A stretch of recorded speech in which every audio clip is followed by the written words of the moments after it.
রমাদান এমন মাস, এই মাসে আপনি নিজেকে পরিষ্কার পরিচ্ছন্ন করে তওবা ইস্তেগফার করে আপনি নেকির কাজে প্রতিযোগিতা করবেন। রমাদান হচ্ছে সেই মাস। সুবহানাল্লাহ, সুবহানাল্লাহ। আমাদের সালাফগণ, সাহাবায়ে কেরাম রমাদানের 6 মাস আগ থেকে দোয়া করতেন আল্লাহর কাছে, আল্লাহুম্মা বাল্লিগনা রমাদান, হে আল্লাহ আমাদেরকে রমাদান পর্যন্ত পৌঁছে দেন। আর রমাদানের পরে 6 মাস তারা দোয়া করতেন, হে আল্লাহ আমাদের রমাদানের ইবাদত বন্দেগীগুলো আপনি কবুল করেন। সুবহানাল্লাহ।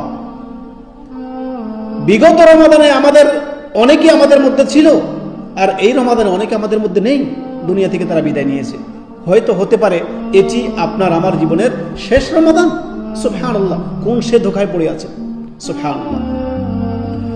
আসুন আমরা আমাদের মুসলিম ভাই বোনদেরকে আমরা আহ্বান জানাবো, আমরা রমাদান মাসকে সাদরে আমন্ত্রণ জানাবো। আহলান সাহলান শাহরু রমাদান, আহলান সাহলান।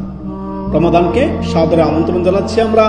রমাদান মাসের পবিত্রতা, রমাদান মাসের গুরুত্ব, মাহাত্ম্য, ফজিলত, রমাদান মাস আত্মশুদ্ধির মাস, রমাদান মাস চরিত্র গঠনের মাস, রমাদান মাস তাকওয়ার মাস, রমাদান মাস তওবা ইস্তেগফারের মাস, রমাদান মাস নেকির প্রতিযোগিতার মাস, রমাদান মাস হচ্ছে মানুষকে পাপ মুক্তির মাস। সুবহানাল্লাহ। আল্লাহ আমাদেরকে কবুল করুন।